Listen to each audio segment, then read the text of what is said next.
Dumateng para bapak, para sederek sami ingkang kula hormati. Di sini sebelum kita memasuki mempelajari kitab ini, saya ingin memberikan rambu-rambu. Arti kata rambu-rambu itu adalah penjagaan untuk supaya kita nanti tidak salah kaprah dalam memahami ilmu tauhid ini dan sifat-sifat Allah yang akan kita pelajari.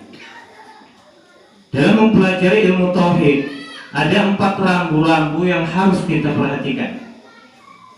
Rambu-rambu yang pertama, ingatlah bahwa apabila dalam mempelajari ilmu tauhid terlintas di dalam pikiran kita pertanyaan tentang hakikat zat Allah. Saya ulangi, apabila kita dalam mempelajari ilmu tauhid terlintas dalam pikiran kita pertanyaan tentang zat Allah. Allah itu di mana? Gimana Allah? Dari mana Allah? Maka berhentilah berpikir tentang zat Allah tersebut dan ucapkanlah ta'awudz. A'udzubillahi minasyaitonir rajim. Dan ya, karena kenapa? Karena inilah cara setan salah satunya untuk membuat keraguan-raguan dalam diri kita ketika akidah kita telah mantap. Apa dalil nakli yang saya ambil, dalil yang saya nukil dari hadis? Rasulullah bersabda, tafakkaru fi khalqillah wala tafakkaru fi datillah fatahliku. Artinya begini, janganlah kamu berpikirlah kamu tentang ciptaannya Allah. Janganlah kamu berpikir tentang zatnya Allah. Apabila kamu berpikir tentang zatnya Allah, fatahliku, maka akan rusaklah keadaan manusia yang berpikir tersebut. Saya contohkan begini. Kalau HP saya ini mempunyai RAM-nya itu, memori RAM-nya itu cuma sekitar 2 GB umpamanya ya.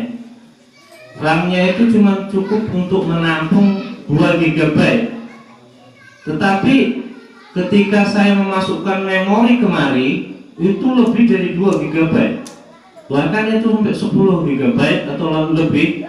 Maka kira-kira apa yang terjadi pada HP saya? Intinya HP-nya ini ngeblank gitu. HP ini mati langsung. Lah, akal manusia untuk berpikir itu punya batas. Nonton nggih. Akal itu kalau berpikir punya batas apa mboten? Nonton nggih batasnya nggih. Kalau kita itu kalau mikirkan umpamanya langit itu tingginya seberapa, kadang bintang itu jalannya kayak mana, kemudian pasir itu banyaknya berapa, kemudian jantung itu berdetaknya kayak mana, begitu memikirkan wonten mawon mboten sanggup. Apalagi memikirkan zat Allah yang tidak ada batasnya. Akal yang punya batas memikirkan yang tidak punya batas, maka kalau dipaksakan ngebreng kali, gendeng. Benar ya? Contoh lain umpamanya ada satu wadah, yang wadah itu cukupnya kira-kira yang satu wadah itu. Lalu kita masukkan dalam wadah itu benda, yang benda itu melebihi wadah tersebut, kita paksakan. Apa yang terjadi dari wadah itu? Maka akan pecahlah wadah itu. Maka ini dalil saya ketika rambu-rambu ini ditanamkan, ketika ada pertanyaan bagaimana zat Allah, maka berhentinya bacalah ta'awudz. Dalam gambaran hadis begitu. Jadi sesudah baca ta'awudz, a'udzubillahi minasyaitonir rajim, yang merokok riyen, ngopi riyen, nonton dia. Hilangkan pertanyaan itu, jangan dilanjutkan. Nah, ini nonton sinetron, ibu-ibu yang senang nonton sinetron riyen, nonton dia. Baru nanti kita cari jalan keluar yang bisa menemukan kenapa kok kita tidak bisa memikirkan zat Allah. Itu nanti di pelajaran selanjutnya nanti akan ada bagaimana cara untuk biar supaya timbul keyakinan tentang itu. Rambu-rambu yang kedua, apabila dalam mempelajari ilmu tauhid kita bingung untuk mencari kunci dari setiap pelajaran sifat dari 20 tersebut, maka ketahuilah bahwa kunci dari sifat 20 itu terdapat dari sifat yang nomor 4, yaitu mukhalafatuhu lil hawaditsi, bahwa Allah itu berbeda dengan yang diciptakannya. Jadi dalil naklinya tentu laisa kamitslihi syai'un wa huwas samiul basir. Allah itu tidak ada yang menyamainya, tidak ada yang semisal dengannya. Maka ketika itu saya berikan contoh secara akali bahwa kalau Allah itu ada sedikit aja sama dengan yang diciptakannya, maka Allah itu nanti akan ada hilang dari sifat keqadimannya. Karena sifat makhluk itu tentu kalau melekat di dalam Tuhan itu nanti akan merusak ketuhanan. Dalam salah satu contoh begini, umpamanya kita bingung dalam memikirkan Allah itu mempunyai sifat basar, bahwa Allah itu melihat. Allah itu melihat tidak dengan mata, tidak dengan biji mata, tapi Allah itu melihat dengan sifat basar. Lalu kalau kita pikir Allah itu melihat dengan sifat basarnya tidak dengan mata, itu kayak mana? Kan begitu. Jadi kuncinya adalah bahwa Allah itu berbeda dengan makhluk. Kalau Allah itu punya mata, ya berarti sama dengan makhluk. Ya sudah, begitu saja. Kalau Allah itu sama juga punya tangan, berarti sama dengan makhluk. Kalau Allah sama dengan makhluk, berarti ketatrapan sifatnya makhluk. Tuhan kok ketatrapan sifatnya makhluk, maka Tuhan itu nanti tidak bisa jadi Tuhan, karena nanti akan timbul kebinasaan. Ngerti ya? Nah, sampai situ saja dulu. Kemudian rambu-rambu yang nomor 3, apabila kita ingin memperdalam dengan sejati-sejatinya sifat-sifat Allah, atau ingin kenal dengan Allah dengan sejatinya, maka setiap sesuatu itu punya puncak dan inti. Maka inti dari sifat 20 adalah sifat wahdaniyat Allah Subhanahu wa ta'ala.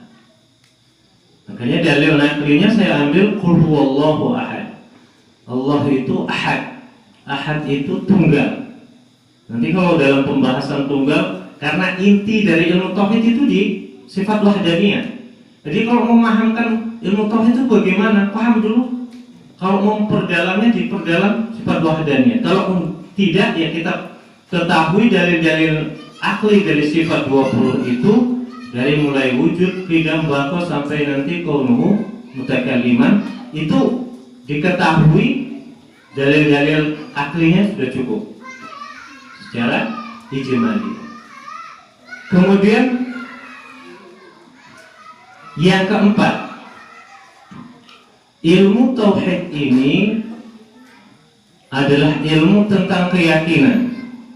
Jadi dasarnya harus yakin, ngerti ya? Dasarnya harus yakin. Kalau tidak yakin, maka kembalikan ke yakin. Mana dalil naklinya? Al-haqqu min rabbika fala takunanna minal mumtarin. Bahwa setiap kebenaran dari Tuhan itu adalah suatu kebenaran yang mutlak. Fala takunanna minal mumtarin, maka kamu jangan jadi orang yang ragu-ragu. Jadi ketika ragu-ragu, balikkan ke yakin. Contoh begini, kalau Anda dalam salah satu iman adalah harus percaya kepada qada dan qadarnya Allah Ta'ala. Ketentuan Allah Ta'ala itu sudah tertulis di zaman azali. Zaman azali itu adalah zaman sebelum diciptakannya bumi dan alam semesta ini. Bahkan manusia ya belum ada, karena manusia itu ciptaan terakhir. Jadi bumi dan seluruh alamnya telah diciptakan, kemudian langit sudah duluan diciptakan. Maka manusia itu merupakan makhluk yang terakhir diciptakan Allah Ta'ala. Maka ketika itu sudah ditentukan Allah dan bahkan tertulis di Lauh Mahfuz, itu tidak bisa berubah. Wajib fatis suhu, bahwa telah keringlah tinta untuk menulis di Lauh Mahfuz itu. Jadi tidak bisa berubah. Ya sudah diyakini bahwa kudratnya Allah itu tidak berubah. Nggak kenal. Loh, kalau umpamanya kita nanti buat baik, tahu-tahu masuk neraka. Dan ini kan terkadang membuat kita ragu. Balikkan keyakinan bahwa itu semua ketentuan Allah Ta'ala. Yang pasti Allah itu kan maha tahu. Kan nggak tadi? Kalau umpamanya kita ragu-ragu, Allah itu takdirnya nanti bisa dirubah-rubah, berarti Allah pengetahuannya kurang dong, kan gitu ya? Berarti Allah itu maha mengetahuinya kurang. Kalau kita ragu-ragu kepada takdirnya Allah, jadi ya sudah diyakini dalam hati kita bahwa segala yang ada itu sudah ditakdirkan Allah. Yang penting kita kepingin takdir kita api apa ora, nonton gitu. Yang kepingin api berarti ya berbuat baik. Terus kali ini kan pernah ditanyakan kepada Rasulullah, wahai Rasulullah, kita ini hidup di dunia sudah ditentukan Allah. Dia masuk neraka pun ditentukan Allah, masuk surga pun ditentukan Allah. Lah ngapain kita beramal? Kan nonton gitu. Puasa pun yang umpamanya kok masuk neraka mau puasa. Nah, jawaban Rasulullah ini menjadi dalil bagi kita dan menjadi lebih yakin kita tentang takdir. Bagaimana jawaban Rasul? Beramallah.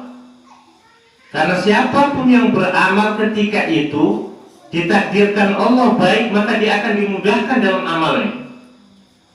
Dan siapa yang ditakdirkan tidak baik, maka dia akan disusahkan dalam amalnya. Makanya intinya kita itu nggak usah berpikir sok tahu, kepo dengan takdirnya Allah. Kita ini kan nggak tahu, ya. Takdirnya Allah kan kita tidak tahu bagaimana Allah menjadikan kita, nanti kita jodohnya siapa nggak tahu, nggak usah sok tahu, nonton gitu. Jadi nanti kalau saya begini, tahu-tahu saya masuk surga neraka, bukan urusan kita. Yang penting kita sebagai hamba, ya hamba. Kalau hamba itu ya tinggal berbuat baik dan berpikir karena diberikan akal, kita berpikir untuk yang terbaik di masa yang akan datang. Sudah. Maka kalau kita tidak menggunakan akal kita untuk yang lebih baik di masa akan datang, maka kita termasuk orang yang kufur nikmat dengan akal. Jadi intinya yang penting, gunakanlah akal semaksimal mungkin untuk kebaikan kehidupan kita masing-masing. Perkara takdir bukan urusan kita, kok Allah yang ngatur. Kita nggak tahu. Jadi nanti kalau memang takdirnya baik, ya dimudahkan oleh Allah Ta'ala. Dan yang penting, itulah 4 rambu-rambu yang harus kita jalankan supaya kita tidak salah jalan dalam mempelajari ilmu tauhid ini. Yang pertama, ketika kita memikirkan zat Allah, maka berhentilah bacalah ta'awudz. Yang kedua, ketika kita ingin mengetahui kunci sifat 20, mempelajari sifat untuk mengenal Allah, bingung kita kuncinya, maka kuncinya adalah sifat yang keempat. Yang ketiga, ketika kita ingin mengetahui bagaimana inti dari ilmu tauhid itu untuk mengenal Allah lebih dalam, maka pelajari sifat wahdaniyatnya Allah Ta'ala. Yang keempat, dasar ilmu tauhid harus dikembalikan kepada keyakinan. Gak boleh hudon, gak boleh syak, gak boleh waham, tidak boleh ragu-ragu. Buat kita masuk ke dalam mempelajari kita.